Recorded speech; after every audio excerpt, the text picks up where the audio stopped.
I'm not sure if I have enough time to pull this off, but I want to answer a question. You got these ugly saws right here, and all of these have been on the channel in some form or another. This one right here is my 2171 that has a 51.4 millimeter top end on it. Not a whole lot of modifications, just basically a bolt-on. This saw right here is Chinese aftermarket cases for original edition 372s that has a 48 millimeter top end that came off a Husqvarna 365 special original edition. I think the only thing it has for modifications is an X-torq curb and a muffler mod. Other than that, nothing. This one right here is the one we just finished doing, 48 millimeter top end. Again, the same basic top end as this saw right here.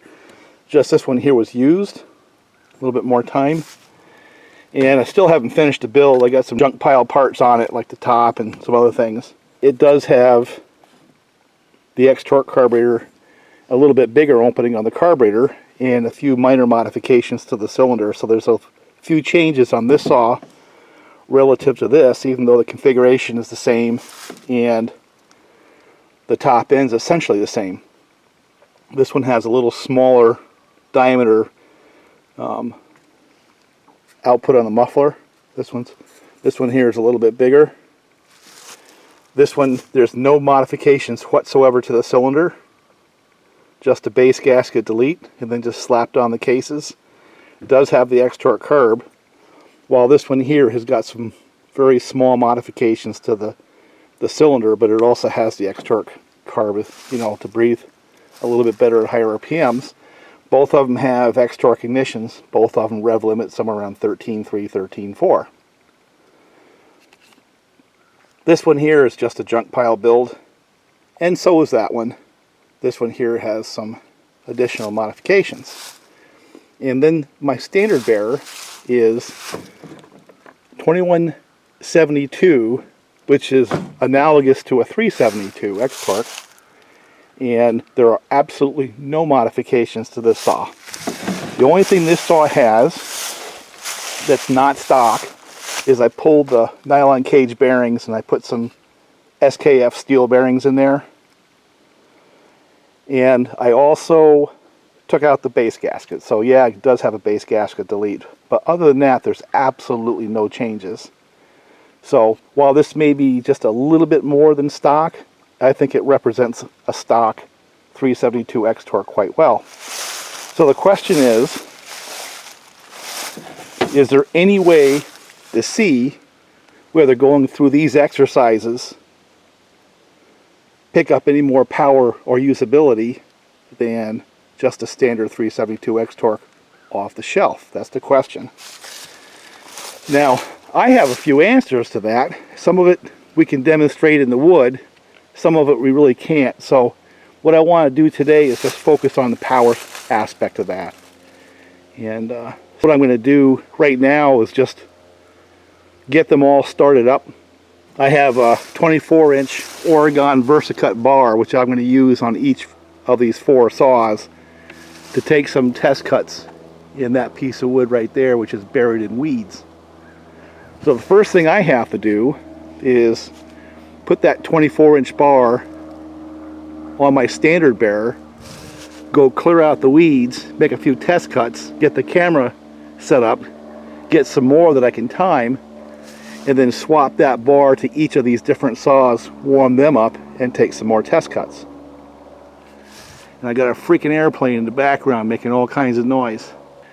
And if I'm really, really, really lucky, and I can get this done before the sun goes down, and that's going to be a stretch, because it does take time to swap that bar around and get set up and take cuts.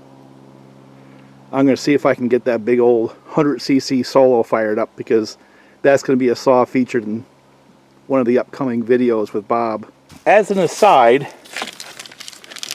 You all know my feelings in the Versacut. I think for a landowner, homeowner type, even a professional, these are about the best bang for buck in the market right now for a lightweight bar that lasts. I had given one of the earlier ones to one of the local pros, and he ran it for, my God, quite some time, and it really never did wear out. But more importantly, it never did wear out the tip either. So for that reason, and this is not just the first, I've seen several back from the same fella and some others that I sent these out for test. I honestly think that they're a very legitimate option for most people. In one of those action speaks louder than words moments, all the saws that have been work saws for me for the last year and a half or so, guess what? That's what I've been using. You know, I'll wear out the totals. You know, I'll put time on them and I'll wear them out. And for the project saws, I might put a Suji on there from time to time, or one of those Demara bars that are branded by Total because I've got them. But when I use my own saws, guess what? That's what I'm using right there. Action speaks louder than words. I can't say any more than that. We're going to put a 24 inch because that log is large enough that it requires a 24 inch. It's a little too much log for a 20. So I'll get started, and since I am short on time, I'm going to cheat and use my impact driver, which now is beginning to get a fair amount of time on it. This is the one I use in the field because, God forbid, something get ripped off or run over. I'm not caring so much. You'll notice in the shop, I'm pretty much strictly a Makita man for the ones I like to use when I want to be relaxed. But for an effective tool that works, those damn things work good. Can't argue with them. A little heavy, a little clunky, a little loud, but they work really good. Look at that, color coordinated, nice looking saw. So what I'm going to do is go through and get all these saws started. This is the one that has a 51.4 top end. We lovingly called it the 2175, and I had built this, I don't know, 2017 I think, maybe. So let's see if it'll fire. I had emptied it out, so it's going to have to prime itself. So it should take a few more pulls than the other ones.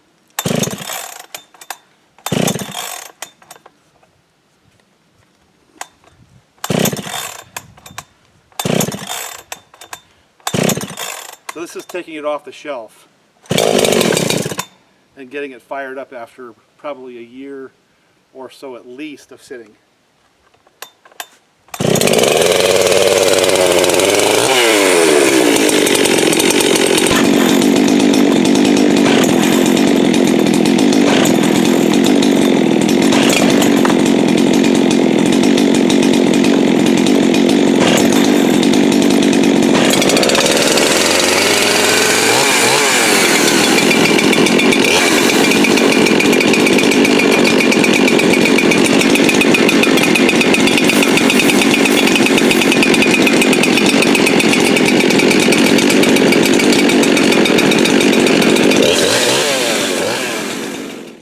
Now the next two saws are the two 48mm builds, and I've run them quite a bit this year.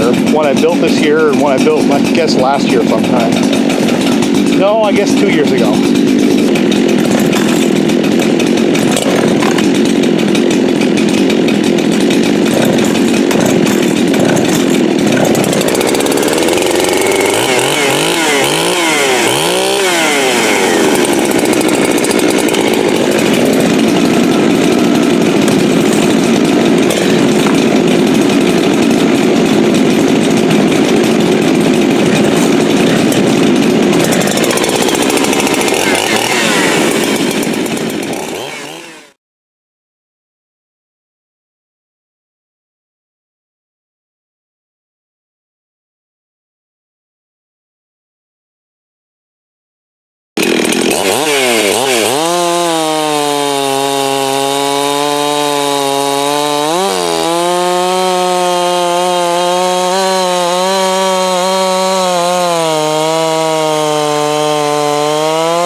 first impressions of this saw, the 2175 or the 51.4 millimeter saw, is it vibrates more at idle than the other ones, but once it gets up on its power band where it runs good, it runs really strong.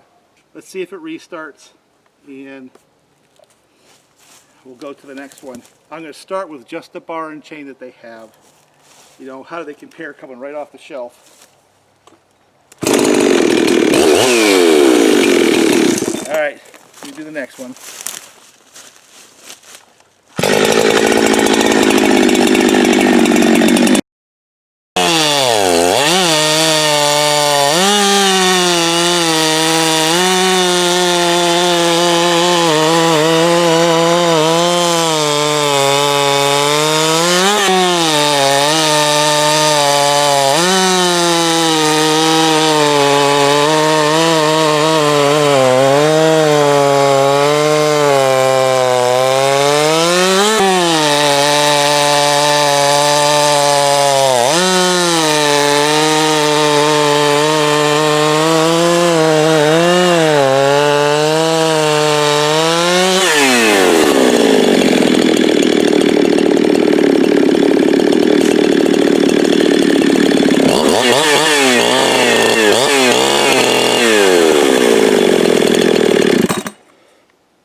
This is that 48 millimeter build I just finished doing, and it doesn't feel like it has quite as much torque. I can't lean on it quite as hard, but it doesn't give up much, does it, really, in power, and it vibrates a lot less.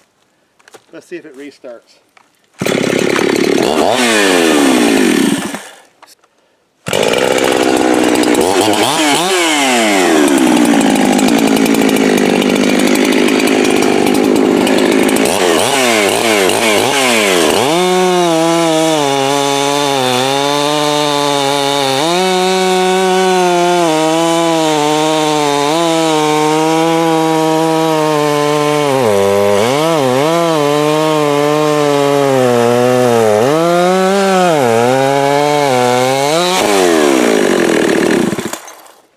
Alright, let's see if this one restarts.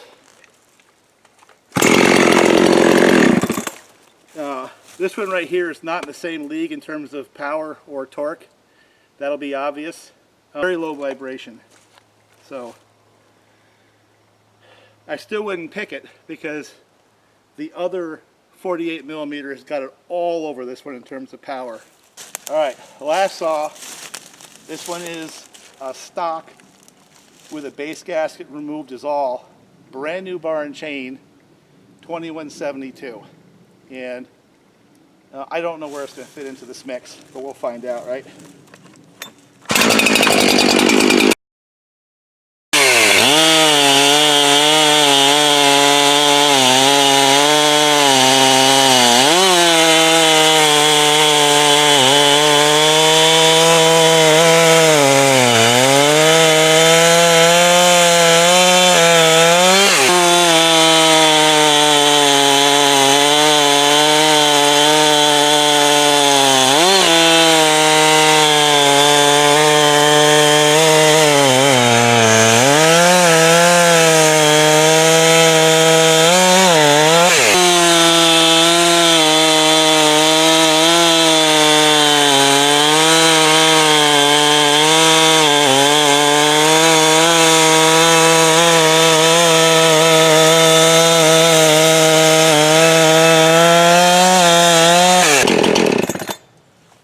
See if this one restarts.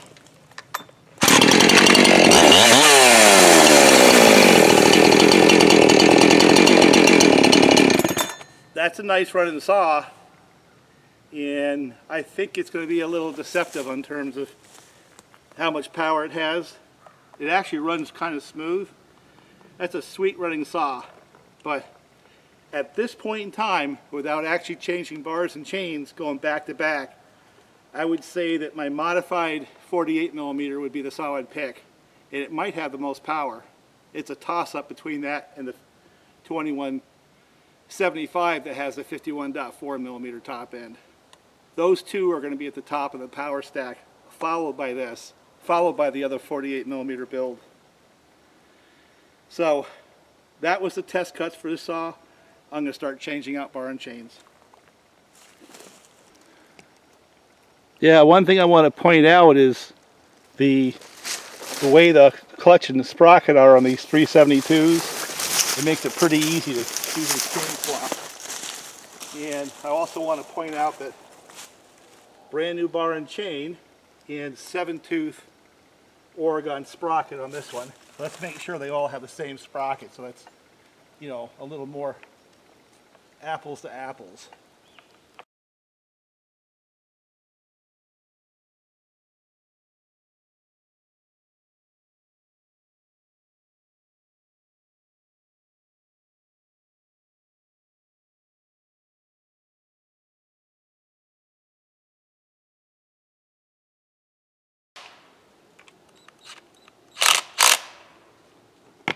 All right, let's see how it performs with a bigger bar than it had.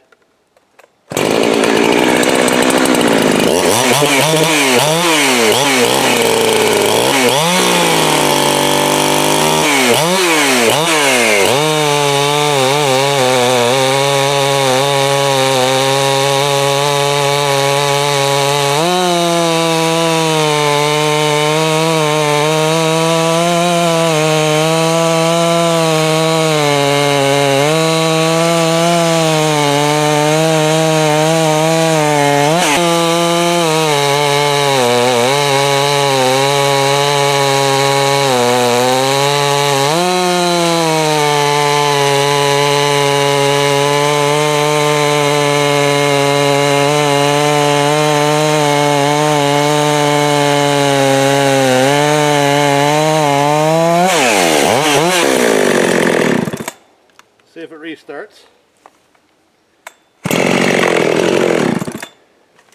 Not bad, but I think the stocker had more power than this one. Okay, here's the next 48mm build, and I suspect you're going to find that it runs quite a bit stronger, and even though it has an older cylinder used, it has more compression. Both of them have pop-up pistons. Both of them have similar mods, the one that ran before and this one. There's one key difference, and I think it's the 800-pound gorilla in the room. This one is built on OEM cases, the other one on aftermarket cases from China. And I'll be willing to bet you, if we get into measuring, the actual deck height on the cases are slightly different from one saw to the next.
Well, by the way it feels, this saw has way more power than either of the first two saws we ran. The stock 372 X-torq with a base gasket delete, or that first 48mm that's built on the Chinese aftermarket cases. And well, I got to run this again because I ran out of battery at a most inopportune time, but that 51.4 saw just absolutely ripped. And the wood's getting a little bit harder, that's obvious, but it was head and shoulders above the other saws, in my humble opinion. And let me see if I can replicate that.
Now, in my mind, that clearly made more power than the other saws.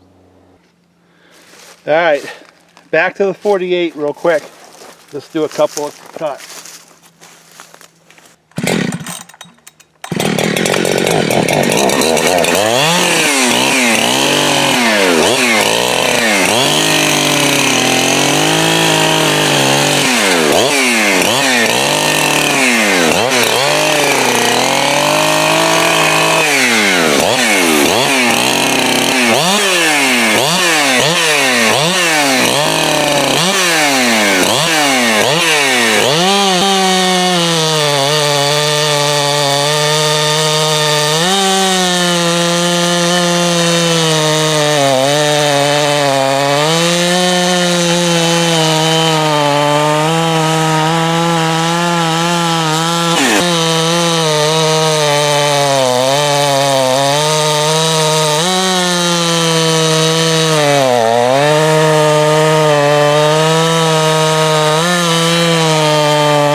That doesn't give up much. I'm going to have to go to the editor to see which is more powerful, this one or the 51.4.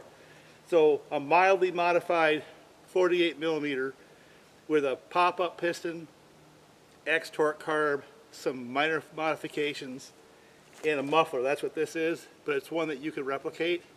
And that 2171 that has a 51.4 original edition 372 XPW top end on it, you could throw a blanket over them. But this one is less vibration. So if the times are the same, I think I'd pick this one. When I was running that one, I was pretty sure I'd pick that one because it has more torque. So the bottom line is these things are a toss-up. They're good saws and they're fun. I'm going to throw that bar and chain on a stock one again, and in the similar wood, since we have gone through quite a bit of wood, we'll see if there's any difference between the stock one and these builds right here. I gotta tell you, this thing right here is a nice saw to run. It's a toss-up to me. Do I run this one or do I run the big bore?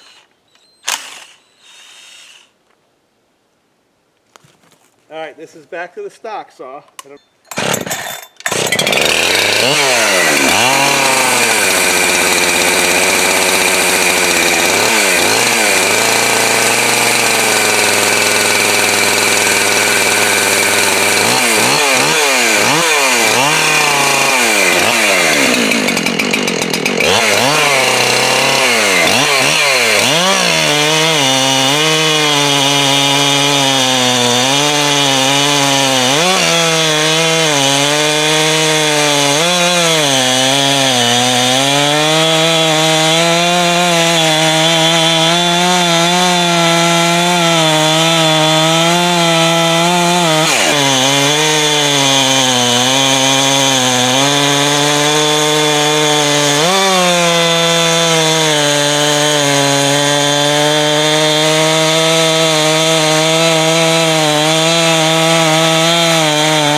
bad running saw right there, but 2175,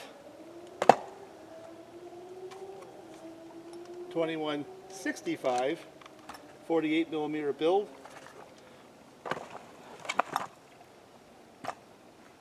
51.4 millimeter bore build, stock 50 millimeter X-torq build. Which one would you choose? They're all three nice saws, you know.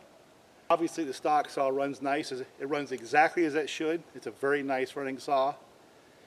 This one here feels like it has more torque and more power than the stock, and does not vibrate significantly more. And this one feels like it has a little more power, you know, in terms of raw power when it gets up on RPM, a little bit less torque than either of the other two saws, but it feels light, even though it might be only half a pound different. It feels lighter than that, and it doesn't give up much to these saws in power, if any. We're going to see in the editor. But my impression is this saw will probably have the best time, followed by this one, but one of those throw your blanket over the saws are all cool kind of videos. I'll let the times speak for themselves. I'm going to wrap this one up and see if I have time to start that big solo and then call it a night. Talk to you later. Bye for now. Pretty soon you're going to hear the coyotes howling in there. It's getting to be about that time of night when they start yelling and screaming. Been a beautiful day. I'm going to make an attempt, and I'm not sure how it's going to work out, to try to get that big solo to fire up. It's been sitting for a long time. Hasn't seen gas or oil in it for quite some time, so have no guarantees. You know, last time I had to mess around with this carburetor in order to get it to fire.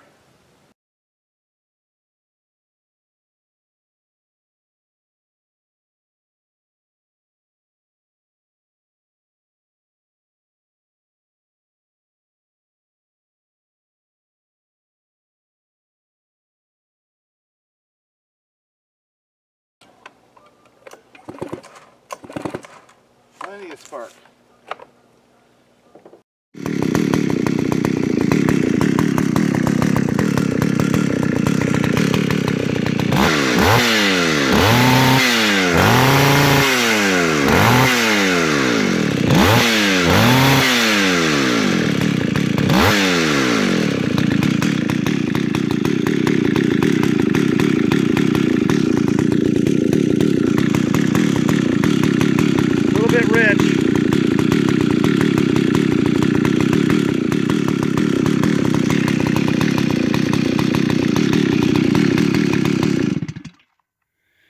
Well, it's a little bit rich, but it runs. Finally got it going. But we've run out of light. You know, it ran out of battery on the other camera, so this is going to be it. I think that deserves coming up and getting a couple of time cuts tomorrow, maybe. Next video, whenever. At least that's one of the big saws running, right? That's a step in the right direction. Talk to you later. Bye for now.